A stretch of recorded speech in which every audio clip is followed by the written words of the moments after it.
Bonjour à toutes et à tous et bienvenue dans cette nouvelle review d'Euro.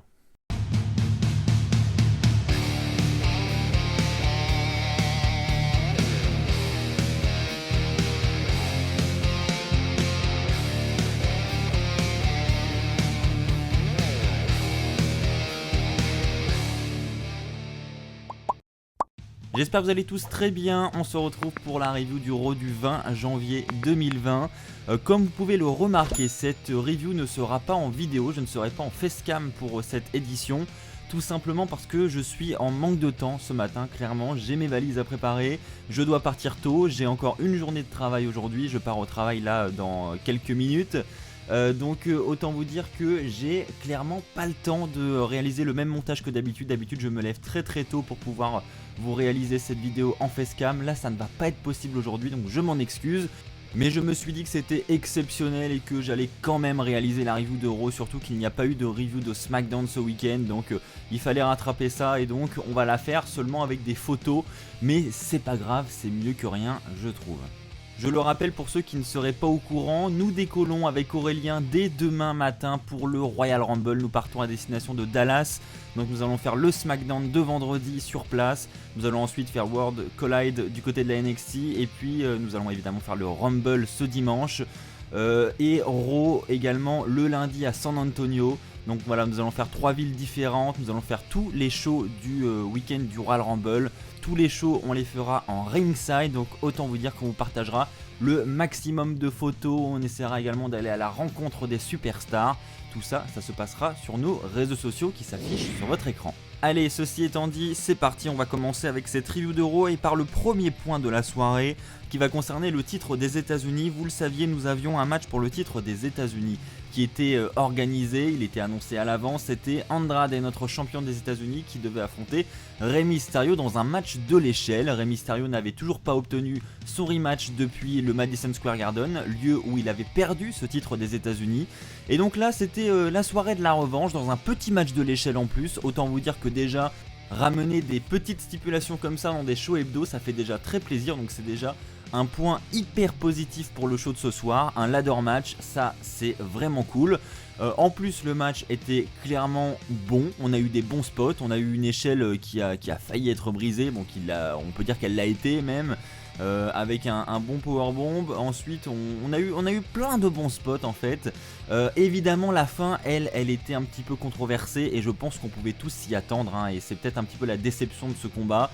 C'est l'intervention de Zelina Vega hein, qui va évidemment coûter le match à Rey Mysterio. Elle va monter en haut de l'échelle pour l'empêcher de décrocher ce titre et pour le distraire, ce qui permettra à Andrade de revenir dans le match et de faire un DDT du haut de l'échelle sur une autre échelle qui était encastrée sur l'échelle sur laquelle il était en train de monter.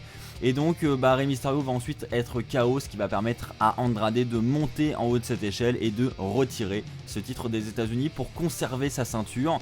Après le match, il va vouloir continuer à attaquer Rey Mysterio, il va l'emmener à l'extérieur. Zelina Vega va enlever les protections qu'il y a au sol à l'extérieur. Il va partir une nouvelle fois pour son finish, mais il n'aura pas le temps de l'exécuter puisque une personne avec un masque va surgir et se mettre devant lui.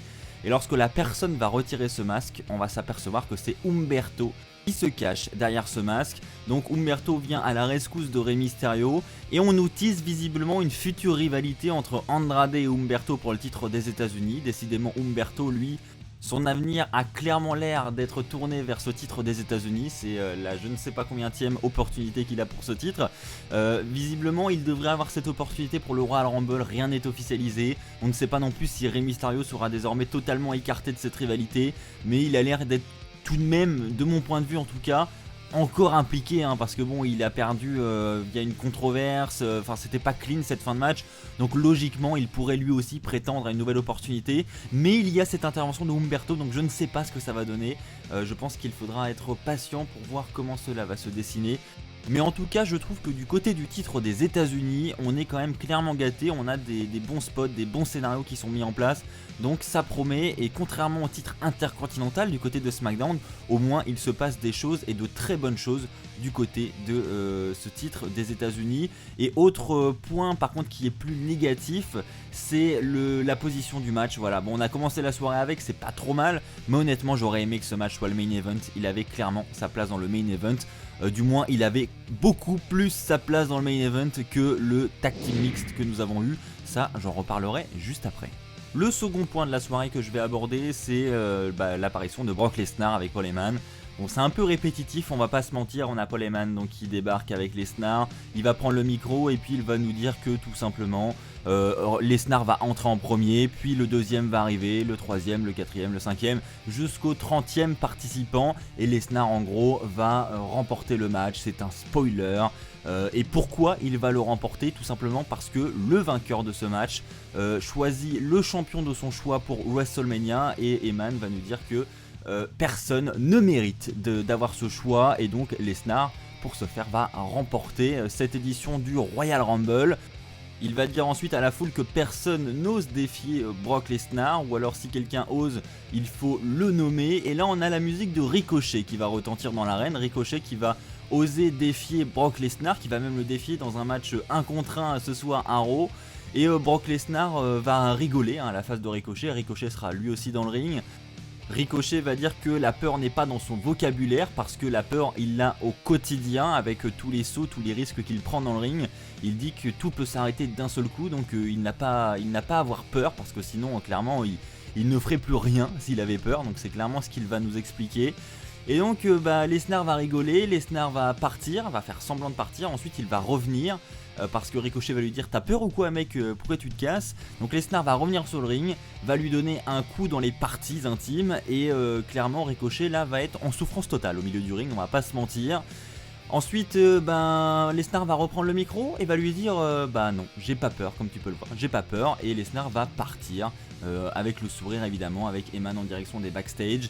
Et donc c'est ainsi que se conclut ce segment. Alors pour être honnête, je m'attendais pas à ça, je m'attendais du moins à un speech de Lesnar où voilà, comme d'habitude il allait promouvoir sa participation au Rumble.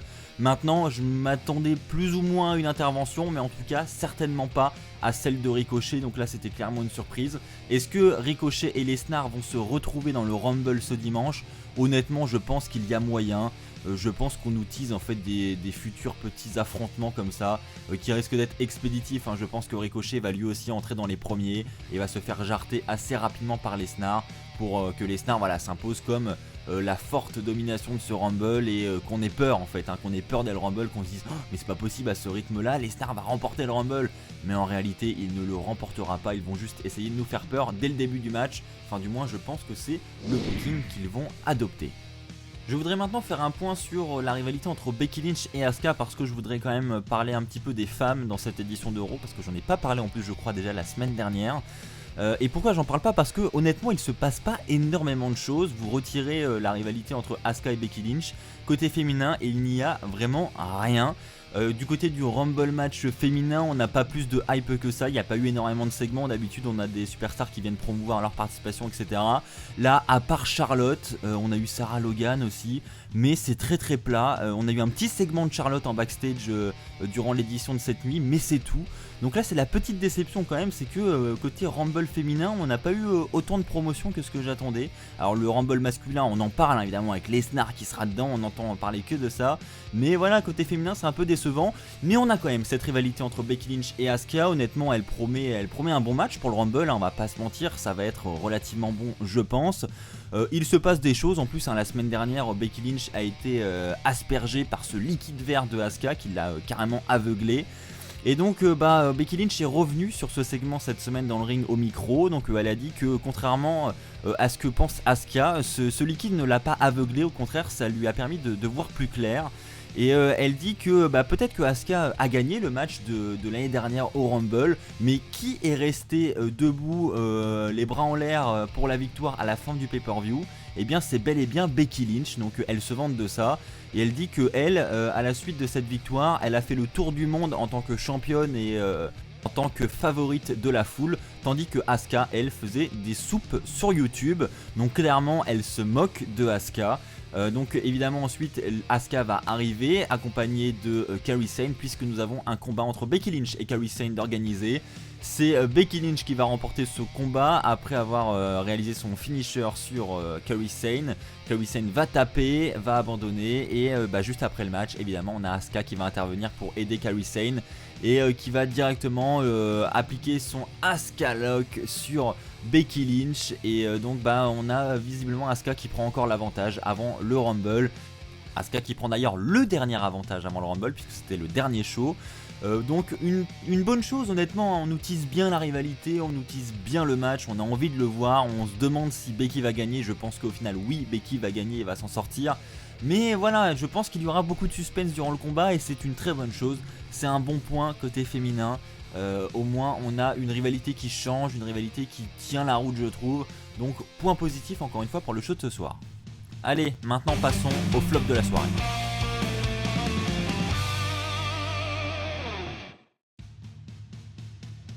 Honnêtement, j'ai clairement pas compris ce main event du tag team mixte et donc je devais clairement le mettre en flop de la soirée parce que il ne s'est rien passé durant ce match. Ce match a été ultra rapide, il a duré 3 ou 4 minutes je crois, donc c'était très très rapide et il n'y a rien eu d'exceptionnel. Il y aurait eu un segment encore qui fait avancer la rivalité mais rien de fou.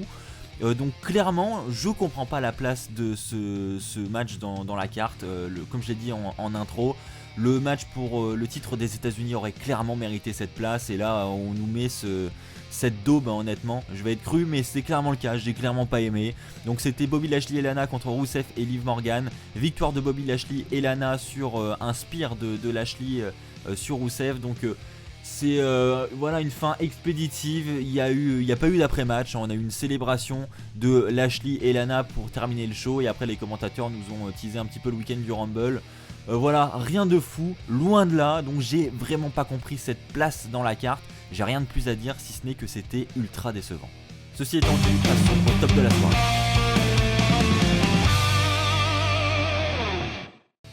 Pour le top de la soirée, nous allons parler évidemment de Seth Rollins et de ses nouveaux acolytes. Donc on a les EOP évidemment, mais on a surtout Buddy Murphy qui l'a rejoint la semaine dernière. Et donc on a eu un bon segment d'ouverture où c'est parti un peu en cacahuète, où on a Samoa Joe et Kevin Owens qui sont venus titiller Rollins et les EOP et Murphy. Donc ça commence à être long à dire ce clan, il va falloir vite qu'ils trouvent un nom. Donc ils sont venus les titiller et donc ça nous a rapidement amené à un fight entre les deux clans. Mais évidemment Owens et Samoa Joe n'ont pas voulu y aller à 2 contre 4, donc ils ont trouvé des coéquipiers et ces coéquipiers ce sont les Viking Raiders. Donc on a eu une baston entre ces 8 hommes dès le début du show, après un bon speech des deux côtés et après en backstage on a tout simplement Rollins qui s'est offert un petit match de championnat pour les titres par équipe. Il s'est dit que il était temps avec son nouveau coéquipier Buddy Murphy de rentrer dans cette division par équipe et de défier justement les Viking Raiders qui sont venus en aide à Owens et Samoa Joe au début du show. Et donc ça a été officialisé par la suite. On a donc Seth Rollins et Buddy Murphy contre les Viking Raiders pour les titres par équipe de Raw. Donc on a un bon match honnêtement. Bon évidemment c'était loin d'être clean. On a eu évidemment les EOP qui étaient là pour aider Buddy Murphy et Rollins, et de l'autre côté on avait évidemment Samoa Joe et Kevin Owens qui étaient là pour aider les Viking Raiders. Mais à la fin c'est tout de même Seth Rollins et Buddy Murphy qui vont remporter le combat et qui seront donc les nouveaux champions par équipe de Raw. Donc on a eu évidemment une distraction de Murphy après un curb stomp de Rollins qui n'était pas l'homme légal du match, qui a donc offert la victoire à Buddy Murphy. Et donc victoire de Rollins et Buddy Murphy, les nouveaux champions par équipe de Raw. C'est une très bonne chose parce que ce clan s'impose définitivement comme la domination de Raw. Et on en avait besoin, il nous manquait des clans comme ça, donc là c'est vraiment bien. Je pense que ça va durer sur le long terme, je pense qu'ils vont rester champions encore un bon petit moment. Après honnêtement ce qui me surprend c'est que ce soit Rollins et Buddy Murphy qui soient champions par équipe. J'aurais bien vu plutôt les EOP par exemple devenir champions par équipe et puis Rollins ou Buddy Murphy devenir champion mineur, ou voilà qu'on ait une domination où vraiment les titres de Raw sont dans le même clan et où le clan s'impose définitivement comme quelqu'un de fort. Mais visiblement ce n'est pas le cas, donc Rollins et Buddy Murphy dans la division par équipe ensemble, surprenant mais c'est tout de même une très bonne chose je trouve. Voilà, c'est ainsi que s'achève cette review d'Euro, j'espère qu'elle vous aura plu. Si c'est le cas, je vous invite à vous abonner et à activer la petite cloche pour ne pas rater les prochaines vidéos qui sortiront sur la chaîne. Surtout avec le Royal Rumble qui approche, on aura des vlogs à vous proposer avec du contenu exclusif capturé sur place à Houston, à Dallas et à San Antonio au Texas. Donc on va vous ramener plein de vidéos. Et ça commence dès demain sur mon compte Instagram, sur mon compte Snapchat et sur Twitter. Donc je vous invite à me rejoindre. Mes comptes s'affichent sur votre écran. On se retrouve donc, vous l'aurez compris, très vite. D'ici là, portez-vous bien. Et puis n'oubliez pas, soyez toujours très fiers d'être fan de catch. Allez, bye tout le monde.